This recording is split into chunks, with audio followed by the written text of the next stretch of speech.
Biochemistry 30. This is the EQ2 unit. What we'll be looking at here, analyze aqueous solution equilibria, including the solubility product constants. So the topics discussed here. The first two will be together in this video, EQ2.1, saturated solutions and solubility, and factors affecting solubility. And then there'll be a separate video for 2.3, solubility equilibria, separate one for 2.4, factors that affect solution equilibrium, and then lastly, one for precipitation of ions. All right, so as mentioned, 2.1 and 2.2 will be put together.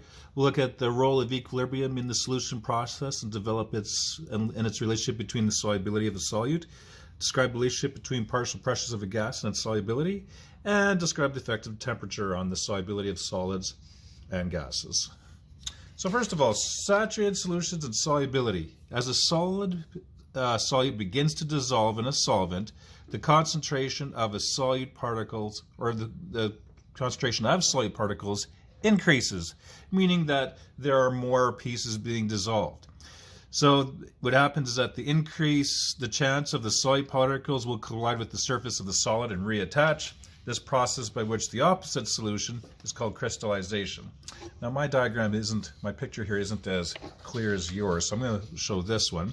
So if you look over here, if this is a big block of salt and water, so some of the water molecules pull apart the particles, so the sodium and the chlorides, and then some of them attach themselves again and reform on this block. So we could think of it as we have this part here, which is dissolving, so the particles being pulled apart by water molecules, and then we have particles reattaching to that big solute in the water there, and that is called crystallization or crystallizing. So of course, if you look over here, solute is the part that gets dissolved. The solvent does the dissolving, so a lot of the times it's water. And then together they make up the solution. So the solute, the part that gets dissolved, plus the solvent, the thing that does the dissolving, together make up the solution. And you can see it's an equilibrium here. The amount of dissolving could equal the amount going back and recrystallizing. So two opposing processes occur in a solution in contact with the undissolved solute, and of course we can represent that with two half arrows indicating an equilibrium. And of course, due to being an equilibrium, when the rates or the speed of those processes is equal, we again have a dynamic equilibrium. And of course, the word dynamic implies movement. So forward reaction and reverse reaction is established, and we'll have a constant amount of solute and dissolved solute in there. A solution that is in equilibrium with the undissolved solute is said to be saturated. Additional solute will not dissolve if added to that saturated solution. The amount of solute needed to form a saturated solution is termed solubility. So you reach a point in which you've dissolved the maximum amount you can.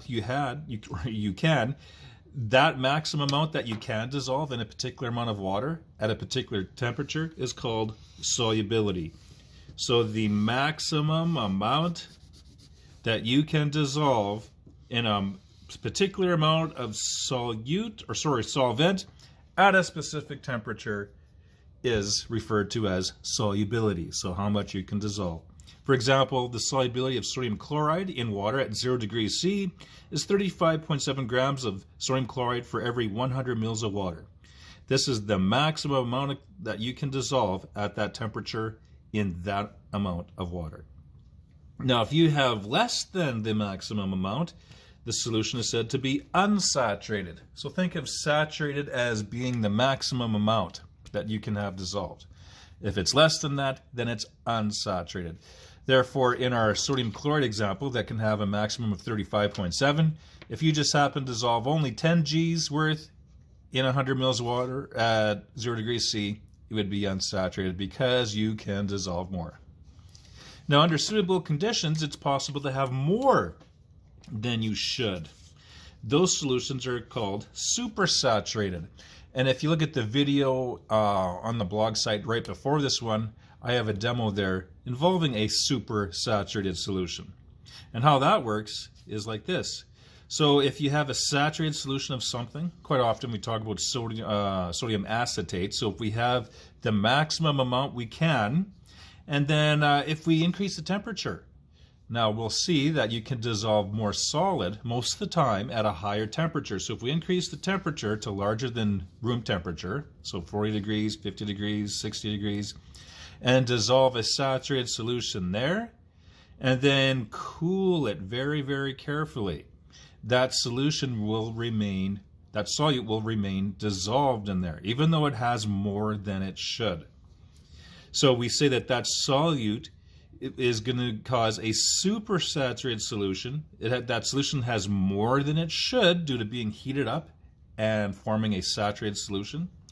And then what happens is that it could become recrystallized by just simply adding a small, just a little tiny speck of sodium acetate in there, which is referred to as a seed crystal because it seeds the formation of the rest of the crystals to come out of it. And you can see that in that video in which I have a supersaturated solution, and then I add just a speck of crystal, and then it all comes out because it's really, really unstable. Because again, it contains maximum. It contains more than the maximum that it should. Okay, so that talks about saturated solutions, unsaturated, supersaturated. Let's look at factors that affect how much you can dissolve. So pressure effects, the solubilities of solids and liquids are not really affected by pressure, whereas gases are. If any of you own a soda stream, you know all about that.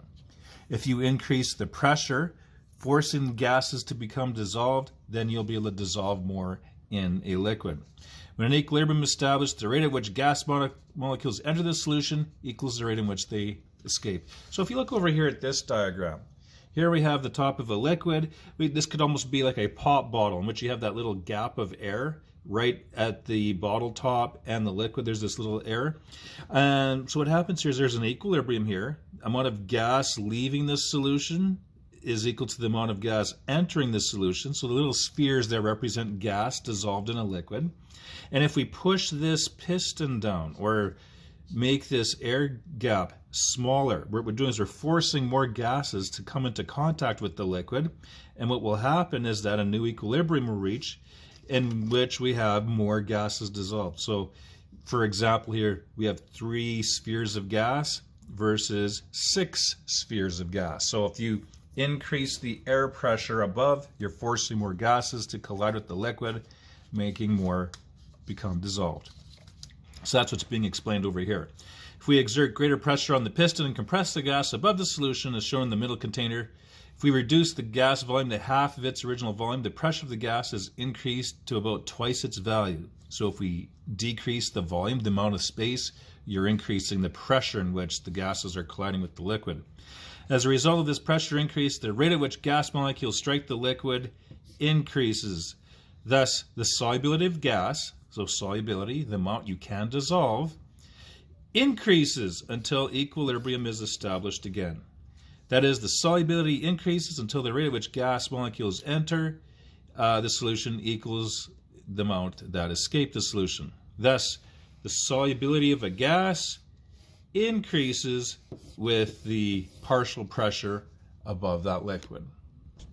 And of course, we know that bottlers use the effect of pressure on solubility in producing carbonated beverages, which are bottled under a carbon dioxide pressure greater than 1 atmosphere. When the bottles are open to the air, the partial pressure of the CO2 above the solution decreases and the gas eventually leaves. So again, it's setting up an equilibrium. If we were to get rid of this top, well, gases would be exiting, and yeah, there would be no way of forcing them back into the liquid, so eventually all the gas particles would leave, and that causes drinks to become flat, which really is all that gas particle movement exiting the liquid. All right, just like over here, lifting up that top, automatically you can see the gas particles escaping here because that equilibrium can no longer be set up. Now the solubility, no, temperature, looking at temperature, how that affects the solubility of most solids increases with increasing temperature. So you know, of course, you can dissolve more sugar in hot coffee than in cold coffee. As seen in the graph on the below left. So what this graph represents is of increased temperature going left to right, and how much solute you can dissolve in 100 grams or 100 milliliters. Since the density of water is 1 gram per milliliter, that's the same thing as saying for every 100 mils of water I have, how many grams of solid can I dissolve? So various solids here, lead 2 nitrate, potassium chloride, sodium chloride, etc. So as you see here, there are a couple of exceptions, but for the most part, the higher the temperature, the more solid you can dissolve. There are exceptions to this rule, yes, yes, yes. In contrast to solids, if I look at gases, if I increase the temperature of a liquid, you dissolve less gas. That makes sense because the warmer the liquid is, the more difficult it is to hold gas particles in it, or keeping it carbonated. If a glass of cold tap water is warmed, you can see bubbles inside the glass because some of the dissolved air comes out of solution. Similarly, as carbonated beverages are allowed to warm, the solubility of CO2 increases and escapes from the solution. All right, I think we'll stop the video there, and then we'll come back and we'll do a couple of examples, just simply reading this graph.